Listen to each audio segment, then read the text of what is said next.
하나님 말씀 마가복음 1장 16절에서 20절까지 보시겠습니다. 마가복음 1장 16절. 갈릴리 해변으로 지나가시다가 시몬과 그 형제 안드레가 바다에 금을 던지는 것을 보시니 그들은 어부라. 서 이르시되 나를 따라오라. 내가 너희로 사람을 낚는 어부가 되게 하리라 하시니 곧 그물을 버려두고 따르니라. 조금 더 하시다가 세베대의 아들 야고보와 그 형제 요한을 보시니 그들도 배에 있어 그물을 깁는데 같이 봅니다. 곧 곧 부르시니 그 아버지 세베대를 품꾼들과 함께 배에 버려두고 예수를 따라가니라. 아멘. 아멘. 한번 따라하시겠습니다. 내가 너희로 사람을 낳는 어부가 되게 하리라. 오늘 본문은 베드로, 안드레, 야고보, 요한, 예수님이 갈릴리 바다에서 그들을 부르시고 제자 삼으신 내용이 본문의 내용입니다. 그래서 오늘 저녁에는 사람 낳는 어부, 이런 제목으로 우리가 예수님의 제자가 되려면 어떻게 해야 참 좋은 제자가 될 수 있는지 그 내용을 상고하면서 은혜를 나누려고 합니다. 예수님은 사람을 택해 제자로 세우실 때에 학자나 부자나 귀족을 택해 세우지 않으셨습니다. 제자들은 정치적으로 종교적으로 유력한 자들도 아니고 어떻게 보면 평범하고 검소하고 자기 일에 충실한 사람들을 부르셨어요. 우리나라 속담에 열재주를 지닌 사람 빌어먹는다는 말이 있지요. 재주가 돈인 요즘 같은 세상에서 잘 이해가 되지 않을 수가 있지만은 그런 가만히 세게 보면 그 말에 삶의 지혜가 담겨 있습니다. 재주가 많으니까 한 가지 일에 몰두하지 못하고 이것 하다가 좀 어려우면 저것 하고 저것 하다가 또 어려우면 다른 일 하다 보니까 장애에 부딪히면 쉽게 포기하기 때문에 세월만 호소하는 그런 일들을 종종 보게 됩니다. 오늘 본문에 부름받은 네 제자는 자기 일에 성실하고 열심히 있는 사람들이었어요. 재능 많고 특별한 사람은 아니었던 겁니다. 성실한 사람 특징이 뭐냐면 게으르거나 불평하거나 냉담하거나 무관심하지 않는데요. 마태복음 25장에 보면 5달란트 2달란트 맡은 사람들도 잘하였도다 착하고 충성된 종아, 내가 적은 일에 충성하였으며 내가 많은 것으로 맡기리니. 오늘 우리도 중요한 것은 이 5달란트 2달란트 맡은 종처럼 착하고 충성된 종이 되어야 될 줄 믿습니다. 작은 일에 최선을 다하고 작은 일에 충성해야 큰 것에도 충성하지, 작은 일에 불의한 자는 큰 것에도 결국은 불의할 수밖에 없어요.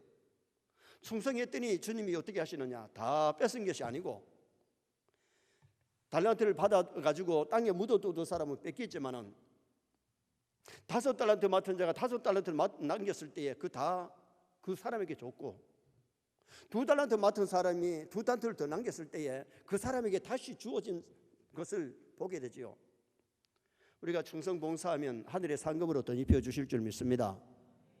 여러분, 사람들이 뭐 칭찬하고 그게 중요한 거 아니고 사람들이 뭐 어떻게 좀 얼마 대가를 주는 게 그게 중요한 것이 아닙니다. 우리가 믿음으로 교회를 위해서 주님을 위해서 충성 봉사하면 하늘나라의 영광이 있고 하늘의 상급이 있기 때문에 하늘나라 상급 바라보시기를 주님의 이름으로 축원합니다. 그러면서 주님이 내 주인의 즐거움에 참여할지어다. 주인의 즐거움이 어디예요? 하늘나라 낙원 가면 그 나라에서는 정말 즐겁게 정말 하나님 아버지 모시고 죽음도 질병도 전쟁도 코로나도 없는 그 나라에서 우리가 영원히 즐거워하면서 살아가게 되는 거예요.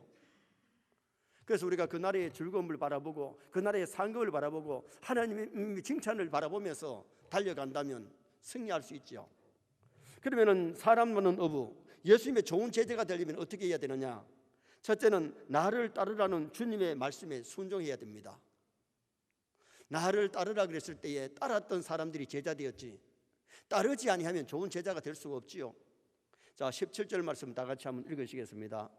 예수께서 이르시되 나를 따라오라. 내가 너희로 사람을 낳는 어부가 되게 하리라 하시니. 아멘. 예수님의 제자가 되려면 나를 따르라는 주님의 말씀에 순종해야 좋은 제자 될 수 있어요. 예수님은 예수님을 마음에 영접하여 예수님을 왕으로 모시고 순종할 때에 하나님 아들 딸이 되고 순종할 때에 천국 백성 되는 역사가 일어나게 되는 거예요.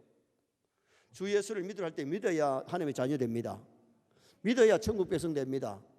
하나님의 말씀에 순종하지 아니하면 하나님의 자녀가 될 수가 없고 제자가 될 수가 없고 천국 백성이 될 수가 없는 거지요. 본문에 내 제자는 예수님이 나를 따르라 할 때에 좀 생각해 보고 할게요. 애들 좀 키워놓고 따라갈게요. 우리 마누라하고 한번 의논해보고 따를게요. 그러지 않았어요. 나를 따르라 그랬을 때에 그냥 아멘 하고 따랐던 겁니다. 믿는다는 말의 의미가 뭐냐 하면 다른 말로 절대 의탁, 절대 신뢰입니다. 신앙생활은 하나님을 의지하고 하나님께 맡기고 하나님을 바라보는 그것이 참된 믿음이죠. 완전히 자신의 삶을 하나님께 맡기고 주님의 말씀에 의의를 대지 않고 믿고 따르고 순종할 때에 기적이 일어나게 되는 겁니다. 누가복음 17장에 보면 10명의 나병 환자, 한센시 환자가 자기들이 병에 걸려가지고 사람 취급을 받지 못하고 따로 격리돼서 사는데 예수님이 가지가지 병든 자를 치료한다는 소리를 듣고 10명이 합창으로 나사렛 예수여 우리를 불쌍히 여겨달라고 소리를 지릅니다. 그때 예수님이 제사장에 가서 네 몸을 보여라. 왜 제사장에 가라 그럽니까? 나병이 나았을 때는, 한센병이 나았을 때는 진단을 누구에게 받느냐? 그때의 나병 진단은 제사장이 가야 진단을 받아요. 아직 낫지도 않았는데 제사장에게 가서 몸을 보이라고 할 때에 막 순장하게 달려가다 보니까 옆에 사람 다 나섰어. 옆에 사람 다 10명이 다 나섰어요. 순종이라는 것이 참 중요합니다. 주님의 말씀에 순종할 때 기적이 일어납니다. 순종할 때 은혜가 임하고 순종할 때 복이 임하는 거지 안다고 해서 되는 것이 아니에요. 모르는 것보다 아는 것이 낫지만은 알고서 불순종하면 그건 더 큰 죄가 되는 거거든요. 우리가 신앙생활 할 때에 정말 하나님의 말씀이라면 내 머리 굴리지 말고 내 생각에 맞든 안 맞든 내 경험에 맞든 안 맞든 하나님의 말씀이면 순종해야 될 줄 믿습니다. 열왕기하 5장에 나만 장군이 자기 집에 있는 아이가 이스라엘에서 잡혀온 아이가 에리사 선생님한테 가면 우리 장군님의 병이 나을 수 있을 텐데요. 대아람 나라에 이 병원 저 병원 이 의사 저 의사 찾아가도 못 고쳤지만은 그 아이의 소리를 듣고 병 고치고 싶어서 먼 거리를 왔잖아요. 근데 에리사 선생님이 한번 나와가지고 자기 생각에는 막 상처에 손을 놓고 막 안수기도 해줄 줄 아는데 코띠도 안 내밀고 자기 밑에 있는 사람 시켜가지고 요단강에 가서 모욕 7번 하라 갑디다. 국방부 장관 대접을 이렇게 할 수가 있느냐? 기분이 착 접시가지고 돌아가자. 우리나라에 무슨 모욕할 강이 없어서 내가 이거 왔나? 우리나라에 가면 요단강보다 큰 강이 얼마나 많고 깨끗한 강이 얼마나 많은데 돌아가자. 돌아갑니다. 그냥 돌아갔으면 병 못 고쳤습니다. 따라왔던 부하가 장군님 한번 해봅시다. 화장실에 소변에다가 몸을 씻으라는 것도 아니고 요단강에 가서 씻으라고 하는 거니까 한번 해보지요. 말 들어보니까 그 말이 맞아. 먼 길 마차 타고 비행기 타고 온 것도 아니고 자동차 타고 간 것도 그때는 자동차도 없고 비행기도 없습니다. 먼지 날면서 덜컥 마차 타고 왔는데 그 말 들어보니까 맞으니까 고비를 돌려서 요단강으로 지형이 났습니다. 내려가고 겸손히 내려가서 옷을 벗고 요단강에 한 번, 두 번, 세 번, 네 번 해도 안 났습니다. 7번까지 잠그고 나올 때에 아이의 살결같이 깨끗하더라. 우리가 순종할 때는 5번으로 끝나면 안 돼요. 7번까지 완전히 순종했을 때에 아이의 살결같이 깨끗하게 한센병이 깨끗났었는데 전에 피부보다 더 보들보들하게 더 깨끗하게 하나님께서 회복시켜 주셨잖아요. 그래서 나만이 돌아가서 그 하나님의 은혜를 잊어버리지 못하고 하나님을 경외하게 되는 그 사건이 성경에 기록이 되어 있어요. 마가복음 5장의 헬류증 여인도 소문 듣고 왔지만 예수 옷가지를 만지는 순간에 전류가 흐르면서 병이 났었고 따라 안심하라 내 믿음이 너를 구원하였다. 육체의 건강 영혼의 건강을 얻어서 돌아가게 되는 사건이 일어나잖아요.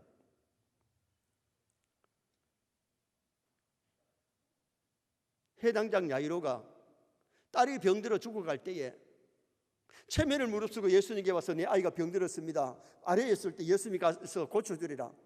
예수님 오셨어요. 오는데 벌써 아이가 죽었다는 소리가 들립니다. 예수님이 들어가셔서 달리다 쿰, 소녀야 일어나라. 그래 죽은 아이가 살아가지고 일어나게 되었습니다. 믿음을 가지고 의지할 때에, 주님께 맡길 때에 거기 역사가 일어나는데, 주님이 나를 따르라 했을 때에 따르고 순종하는 것은 주님께 의탁하고 맡기는 것 아니겠어요? 좀 전에 불렀던 찬송가 예수 따라가며 복음 순종하면 우리 행할 길 환하겠네. 여러분, 우리가 말씀에 순종하면 우리가 가는 길이 환해지고 밝아지고 더 잘되고 승리의 역사가 일어나는데, 우리가 신앙생활을 하면서도 하나님의 말씀에 순종을 제대로 안 해요. 말씀대로 안 살아요. 그렇기 때문에 문제가 일어나는 거죠. 우리는 주님을 잘 따르고 있는가? 내가 예수님의 제자라면, 내가 예수 믿는 사람이라면, 내가 하나님의 아들, 딸이라면 우리 주님께 얼마나 맡기고 얼마나 의지하고 얼마나 주님을 따르고 순종하고 있는가? 주님 가신 그 길이라면 십자가의 길도 따라가야 될 줄 믿습니다. 편안한 길만 따라가는 것이 아니라 역경이 있더라도 주님을 잘 따라가는 것이, 그것이 좋은 제자의 모습이고 순종 잘하는 것이 아름다운 제자의 모습입니다. 두 번째로 예수님의 제자들이면 모든 것을 버려두고 따라야 함을 말씀합니다. 자, 18절 말씀을 한번 읽으시겠습니다. 18절. 곧 그물을 버려두고 따르니라. 아멘. 예수 따라가려면, 생명의 길, 천국 길을 가려면 세상에 속한 것 좀 버려야 따라갈 수 있는데, 배를 버리지 못하고 그물을 버리지 못하면 주님의 제자 될 수가 없잖아요. 주님 앞에 좀 가서 배우다가 와서 고기 잡다가 또 가서 배우다가 주님 고기 잡고 그럴 수는 없잖아요. 주님 뜻에 순종하려면 방해되는 것을 버려야, 포기해야 신앙생활을 잘할 수가 있고 좋은 제자 될 수 있다는 겁니다. 다른 말로 표현하면 우선순위가 주님의 뜻에 두고 생활해야 된다는 겁니다. 여러분, 우리가 신앙생활을 잘하려면 우선순위가 주님께 있어야 됩니다. 우리가 세상에 하고 싶은 일 다 하고 시간 남아 돌 때에 신앙생활을 하는 게 아니에요. 일주일에 첫날 하는 게 드리고, 신앙생활 잘하면 첫 시간 새벽에 하나님 앞에 예배드리고 기도하고 찬양하고 하루를 생활하면 승리할 수 있죠. 이스라엘 나라는 백신이 나온다는 소리를 듣고 제일 먼저 뭐 되느냐, 백신 값을 2배로 주기로 하고 먼저 계약을 해가지고 먼저 그 약을 받아들여가지고 지금 1차 접종 다 해가지고 마스크 벗고 공공기관에서만 마스크 끼고, 지금 현재 코로나로 죽는 사람이 하나도 없다고 하잖아요. 뭘 우선을 했느냐? 코로나가 온 세상을 지금 덮고 있으니까 빨리 이것을 백신을 맞아서 치료해야 되겠구나. 그래서 그것을 대처했기 때문에 먼저 코로나를 물리칠 수가 있었던 겁니다. 우리가 뭘 우선하느냐? 하나님의 말씀이 우선입니다. 주님이 우선입니다. 주님이 꼴찌 되면 안 돼요. 내 할 일 다 해놓고 우리가 신앙생활을 잘하는 게 아니고, 정말 하나님의 말씀을 우선으로 하고 주님을 우선으로 한다면, 그래서 제가 말씀드리잖아요. 우리가 사업이나 돈 버는 거, 자녀 키우는 거, 이것도 다 해야 돼요. 그러나 이것은 동그라미 하나입니다. 일은 예수님입니다. 하나님입니다. 먼저 앞세우고 동그라미를 붙이는 값어치가 있습니다. 동그라미 붙일수록 값어치 있지만 이것을 뒤에 두면 마이너스 원으로 나옵니다. 오늘 많은 사람들이 신앙생활 하면서 제로 원, 예수님을 거기에 두고 있어요. 예수님을 앞세우고 하나님을 앞세우고 사업하고 돈 벌고 공부하고 장가가고 시집가고 할 일 하면, 주 안에서 하면 승리할 줄 믿습니다. 주 밖에서 하기 때문에 순서가 틀리면, 우선순위가 틀리면 우리가 인생을 승리할 수가 없는 겁니다. 본문의 베드로와 안드레는 주님을 따를 때에 제자 될 때 무엇을 버리느냐? 그물을 버렸다. 이 그물을 버렸다는 것은 배와 그물, 직업을 버리고 따랐다는 거죠. 야고보와 요한은 무엇을 버리느냐? 20절 말씀 한번 읽어보시겠습니다. 20절 말씀.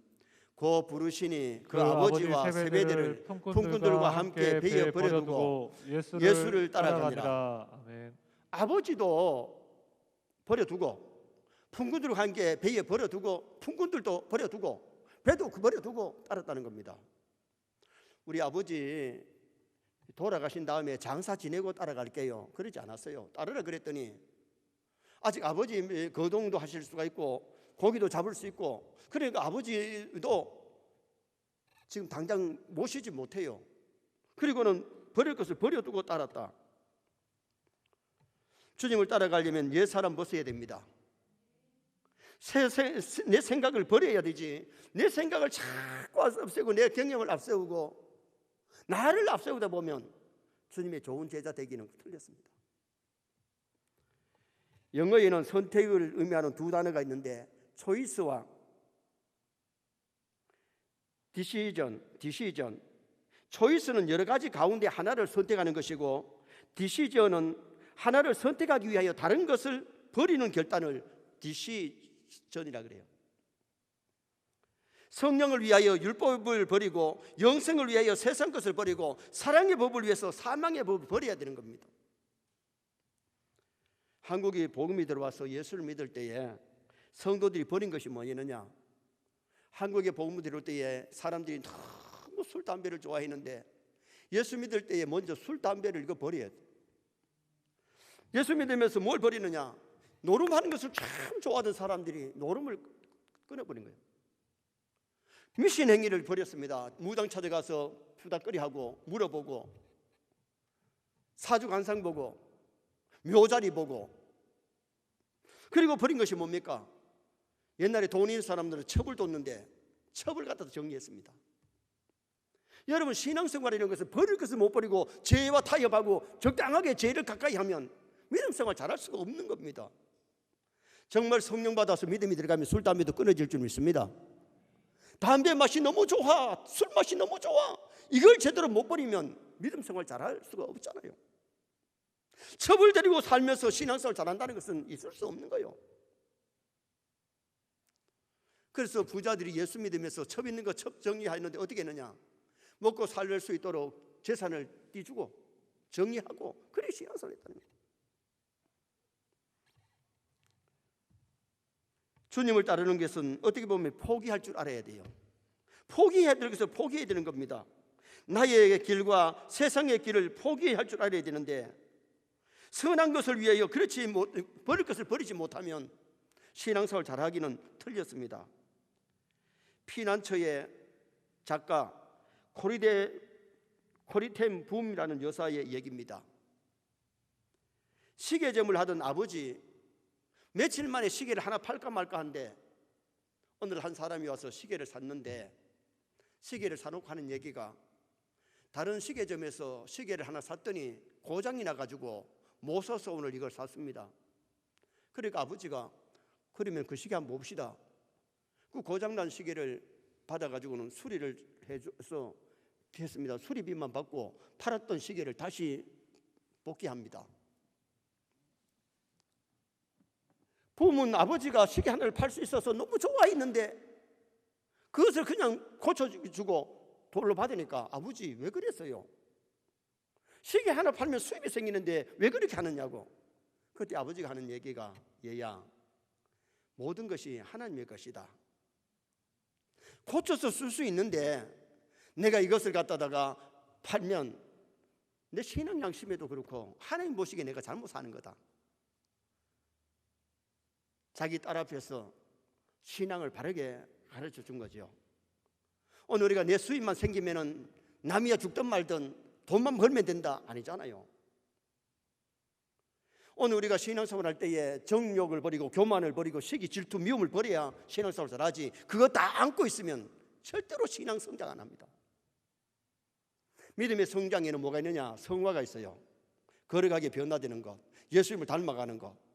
그런데 오늘 우리가 신앙의 삶이 욕심 때문에 주님을 닮아가지 못하고 마귀를 닮아간다면 믿음생활 잘할 수가 없잖아요. 신앙생활 할 때 우리가 교만을 버리십니다. 욕심을 좀 버립시다. 정욕, 시기, 질투를 버려야 됩니다. 교회 다니면서도 정말 얼굴을 돌려야 될 사람이 있다면 우리 하나님 앞에 언제 그걸 풀 겁니까? 재단에서 예물을 드리다가 형제에게 원망 들을 만한 일이 있거든 예배 드리고 가서가 아니고 먼저 가서 하의하고 와가지고 예배를 드려라. 오늘 마을서에 많은 사람들이 같은 교회를 다니면서도 담을 쌓는 사람이 있고 사촌하고 오촌하고도 담을 쌓으면서 신앙생활 잘한다는 것, 그것도 거짓말입니다. 하나님 우리에게 주신 세 계명은 위로 하나님 사랑, 아래로 사람 사랑입니다. 화목하고 하의하면서 미움을 버리고 시기 질투를 버리고 교만을 버리고 정욕을 버려야 믿음 생활을 잘할 수가 있는 겁니다. 오늘 여기 내 제자는 주님이 따르러 갈 때에 배도 건물도 직업도 버리고 주님을 따라서 위대한 사도들이 될 수가 있었고 좋은 제자가 될 수 있었습니다. 오늘 나와 여러분이 버려야 될 것이 뭡니까? 그거 정의해야 믿음이 성장합니다. 그거 버려야 좋은 제자 될 수 있습니다. 마지막 세 번째는 예수님의 제자는 사람 낳는 어부가 되어야 됩니다. 사람 낳는 어부. 자, 17절 다시 한번 읽으시겠습니다. 17절. 예수께서 이르시되 나를 따라오라. 내가 너희로 사람을 낳는 어부가 되게 하리라 하시니. 아멘. 예수님이 제자를 부르실 때에 사람 낳는 어부 되게 하리라. 물고기 잡는 어부는 잡으면 자기 가족들이 먹어야 되고 또 팔아야 되기 때문에 팔면 사람들이 다 갖고 가면 그 고기는 죽는 겁니다. 없어지는 겁니다. 그러나 사람 낳는 어부는 어떻게 되느냐? 지옥 백성을 천국 백성 만들어주고 마귀 종노릇 하던 자를 하나님의 자녀 되게 하고 생명을 얻게 하는 것인 줄 믿습니다.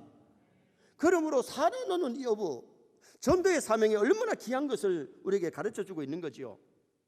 예수 믿으면 그 사람이 구원받을 뿐만 아니라 그의 삶이 변화되지요. 여러분 옛날에 술 좋아해가지고 술고래가 예수 믿고 술 담배 끊으니까 정신 차리고 가정을 돌보고 교회를 위해서 살아가는 사람이 되더라고. 생각이 잘못되던 사람이 생각이 달라지고 죄악을 좋아하던 사람이 죄악을 청산하게 되는 그런 은혜의 역사가 일어나게 되잖아요. 베드로가 제자 되어서 3년 반 예수님께 배우고 예수님이 승천하신 다음에 오순절에 성령 충만해가지고 설교할 때 막 3,000명 5,000명이 회개하고 돌아왔고 나중에 로마에 가서 복음을 전하게 됐을 때에 로마가 기독교로 변화되는데 그 로마가 기독교가 된 것은 누구에 큰 영향을 미쳤느냐? 베드로와 바울과 요한의 역사가 있었습니다. 지금도 로마에 가면 꼭 들러보는 것이 어디입니까? 베드로 성당을 둘러보는데 그 베드로 성당이 얼마나 웅장합니까? 로마에 가면 지금도 베드로 냄새가 물씬물씬 납니다. 그 다음에 큰 성당이 무슨 성당이냐? 바울 성당입니다. 그 다음에 성당이 무슨 성당이 있느냐? 요한의 성당이 있습니다. 그들이 미친 영향이 로마에 얼마나 크게 미쳤으면 거기에다가 예배당을 갖다가 귀염 예배당을, 그 당시는 중세기 때문에 천주교 중심이다 보니까 성당이라 부르는데 오늘 우리로 봤을 때는 교회잖아요.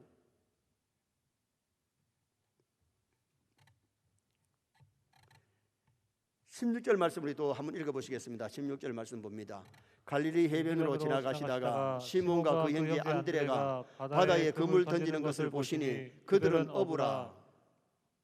고기 잡는 어부를 불러가지고 사람은 어부 되게 했는데 내가 너희로 사람은 어부 되게 하리라. 부르실 때의 조건이 너는 물고기 잡는 어부가 이제는 사람은 어부가 된다. 예수님을 따랐을 때 위대한 사도가 되어지고 기독교 역사에 꼭 정결기처럼 기독교 역사만 아니고 로마 역사를 바꾸어놓는 그런 위대한 인물들이 될 수 있었던 것은 주님을 따라가면서 제자 되었기 때문입니다. 우리도 단순히 세상의 직업을 가지고 돈 벌고 먹고 살고 자식 키우다가 죽으면 세상 사람하고 다를 것이 뭐예요? 우리가 좀 할 수만 있다면 믿지 않는 자들을 주님 앞으로 인도해가지고 사람은 어부되면 하나님 앞에 가서 상급이 있을 줄 믿습니다.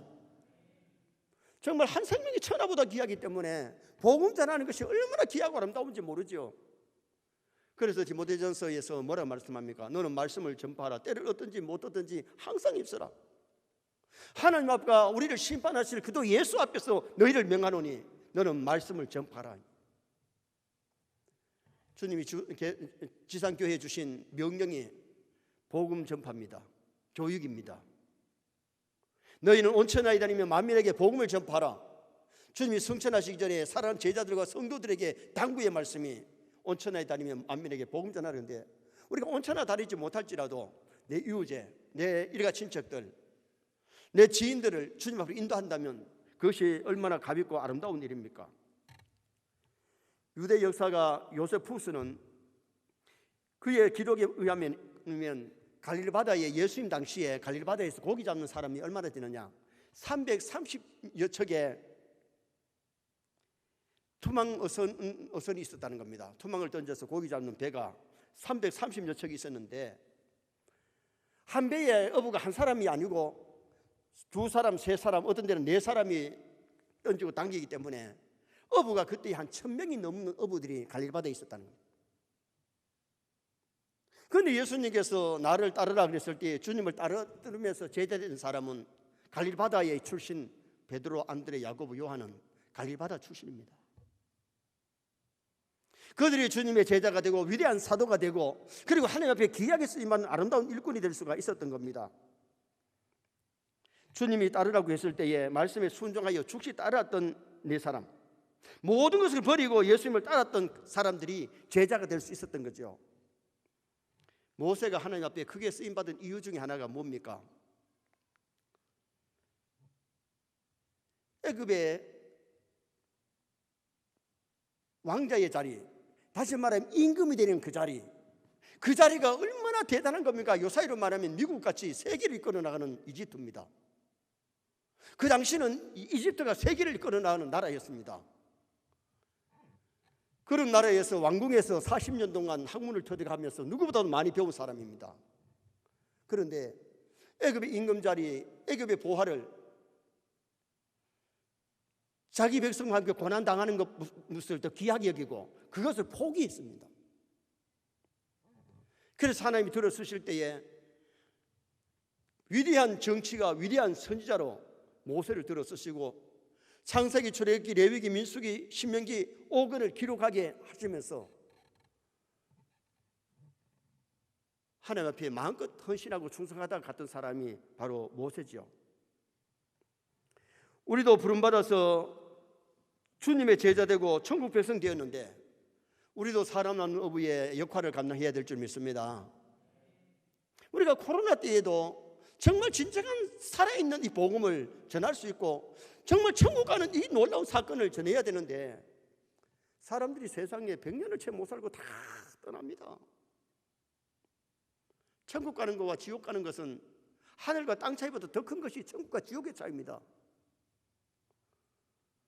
내 가족 중에 예수 믿지 않고 세상 떠나서 지옥 간 것보다 더 고통이 어디 있겠어요? 그러나 세상에 언제 떠날지 모르지만 예수 믿고 천국 간 것은 위로받을 수 있을 줄 믿습니다. 정말 믿지 않는 부모, 형제가 있겠으면 일가 친척들, 지인들, 친구들, 동료들 있으면 우리가 기회를 놓치지 말고 복음 전할 수 있는 그런 우리 크리스찬이 되도록 노력하셔야 돼요. 초대교회 스데반 집사가 얼마나 담대하게 복음 전했습니까? 빌립 집사가 강야로 가서 얼마나 복음을 전했는데 에티오피아 내시에게 말씀을 가르쳐주고 그가 세례받고 돌아가서 에티오피아를 기독교국을 만드는 큰 공연을 했는데 한 사람 잘 전도하니까 그 나라가 복음화되는 은혜 역사가 일어나고 우리 한 사람 전도 잘하면 그 가족들이 줄줄이 주께로 돌아오는 은혜 역사들이 일어나게 되는 거죠. 나는 과연 하나님 앞에 섰을 때에 사람 낳는 어부 역할을 몇 명이나 했을 건가? 우리가 최선을 다해서 살아가는 어부 역할을 감당하다가 주님 앞에 갔을 때에 칭찬과 상급받는 성도가 될 수 있습니다. 그러나 한 사람도 전도하지 못했다면 어떻게 보면 부끄러운 것 아니겠어요? 결론을 짓습니다. 예수님의 제자가 되려면 예수님을 따라야 하고 말씀에 순종해야 됩니다. 주님 가신 그 길을 잘 따라가고 주님의 말씀에 순종하면서 살아가야 됩니다. 버릴 것을 버려야 되는데 버리지 못하고 신앙생활 잘할 수가 없습니다. 교만도, 시기도, 질투도, 미움도, 정욕도 버려야 됩니다. 그리고 사람 낳는 어부가 되어야 되는데 정말 참된 우리가 전도자가 되어서 영혼들을 살리는 데 쓰임받는 나와 여러분 되시기를 주님의 이름으로 축원합니다.